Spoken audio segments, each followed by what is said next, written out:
America और Iran के बीच में चल रहा 20 दिन का युद्ध विराम टूट चुका है।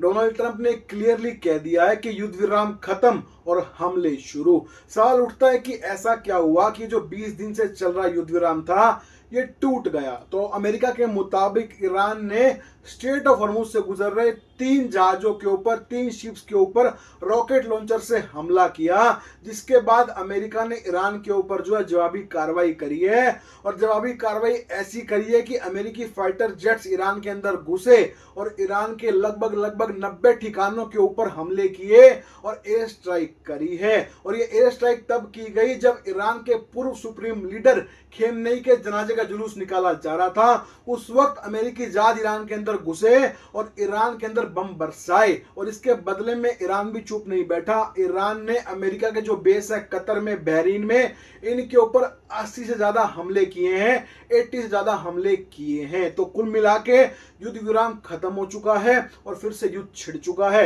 ईरान ने स्ट्रेट ऑफ हॉर्मुज को फिर से बंद कर दिया है। और मैं आपको बता दूं, जब ये युद्ध विराम शुरू हुआ था उसके बाद क्रूड ऑयल की कीमतों में काफी गिरावट देखने को मिली थी और क्रूड ऑयल के भाव गिर के $68 प्रति बैरल तक गिर गए थे, नीचे आ गए थे।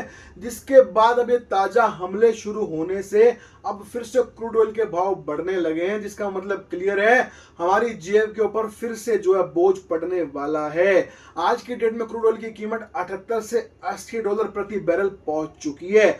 और मैं आपका ध्यान एक जगह और केंद्रित करना चाहता हूं। देखिए, जब युद्ध चल रहा था उस वक्त क्रूड ऑयल के भाव काफी ज्यादा बढ़े, इसलिए इंडिया में, भारत में भी जो है पेट्रोल के रेट बढ़ाए गए, डीजल के रेट बढ़ाए गए। और पेट्रोल के रेट बढ़ा के आज की डेट में दिल्ली की बात करूं तो 103-104 रुपए के आसपास प्रति लीटर दिल्ली के अंदर पेट्रोल के भाव हैं। ठीक है जी। उसके बाद जब ये युद्ध विराम लगा, 20 दिन तक युद्ध विराम रहा, तो क्रूड ऑयल की कीमतें भी गिरी, वो $68 प्रति बैरल तक आ गई। उसके बाद भारतीय सरकार ने पेट्रोल के अंदर 20% इथेनॉल मिला दिया, जिससे भाव और गिरने चाहिए थे, पर हमको इसका कोई भी फायदा नहीं दिया गया। जो भाव युद्ध के दौरान क्रूड ऑयल बढ़ने से थे 103-104 के, आज भी वही भाव हैं। चलिए, आज तो फिर से हमले शुरू हो रहे हैं, बट 20 दिन तक युद्ध विराम था, हमले रुके हुए थे, $68 प्रति बैरल का रेट था, तब भी हमें इसका कोई फायदा नहीं दिया गया। 103-104 रेट रखे गए, जबकि प्योर पेट्रोल भी नहीं मिल रहा हमको, तो उसके अंदर तो इथानॉल मिला हुआ है,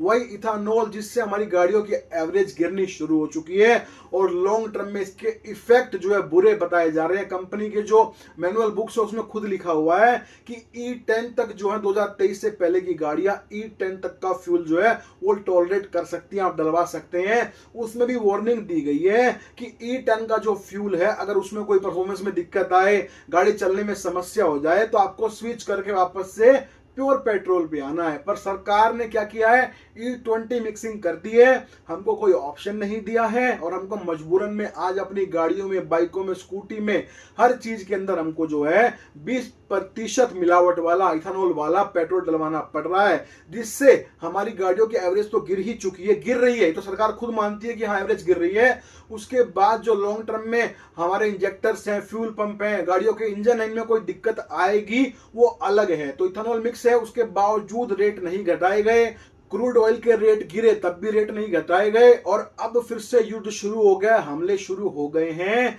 तो अब क्रूड ऑयल बढ़ना शुरू हो चुका है। और जब अब क्रूड ऑयल फिर से बढ़ेगा तो क्या भारत सरकार 103 जो पेट्रोल अभी दिल्ली के अंदर भाव 103-104 के, इसको और ज्यादा बढ़ा देगी। और हमारे देश के अंदर एलपीजी का संकट पहले से ही चल रहा है। अभी 25 दिन के अंदर हमें बुकिंग मिलती है, एक एलपीजी सिलेंडर एक फैमिली को एक कॉपी पे 25 दिन के अंदर सप्लाई किया जा रहा है। अब फिर से युद्ध शुरू हो गया है, स्ट्रेट ऑफ हॉर्मुज को फिर से बंद कर दिया गया है, तो सिंपल सी बात है अब फिर से समस्याएं बनेंगी। क्योंकि जैसे ही ये हमले शुरू हुए हैं, वैसे ही जो जहाज स्ट्रेट ऑफ हॉर्मुज से निकलने वाले थे एलपीजी लेके, क्रूड ऑयल लेके, वो डर के मारे वहीं रुक गए हैं, उन्होंने अपने इंजन को बंद कर लिया है। और वो जहाज के पायलट्स का कहना है कि हमारे अंदर इतनी हिम्मत नहीं है कि इन हमलों के बीच में हम स्ट्रेट ऑफ हॉर्मुज को पार करें, क्योंकि ईरान ने जो है स्ट्रेट ऑफ हॉर्मुज को बंद कर दिया है। और अगर कोई भी जहाज ईरान की मर्जी के बिना वहां से गुजरेगा तो उसका वही हश्र होगा, ईरान उसके ऊपर बम बरसाएगा,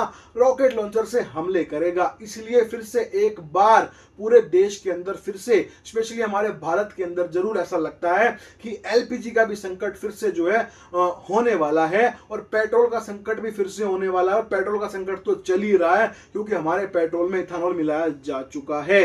तो इस खबर के ऊपर अपनी राय हमें बताइएगा। हमने जितना हो सका उतने अच्छे से आपको पूरा टॉपिक समझाने की कोशिश करी है। फिर भी अगर हमसे कहीं गलती रह गई हो तो उसके लिए हम क्षमा प्रार्थी हैं। अगर आपको वीडियो पसंद आ जाए तो वीडियो पे लाइक कमेंट करके अपने भाई को सपोर्ट कीजिएगा, और साथ ही आप लोग वीडियो देख लेते हैं पर सब्सक्राइब नहीं करते हैं, वीडियो को सब्सक्राइब किया कीजिए। आपके एक सब्सक्राइब से हमें हौसला मिलता है, हिम्मत मिलती है, जिससे हम आपके लिए आगे भी ऐसी सच्ची और अच्छी खबरें लाते रहेंगे। तो आज की वीडियो में इतना ही है, मिलते हैं बहुत जल्द नई वीडियो के साथ, तब तक के लिए जय हिंद।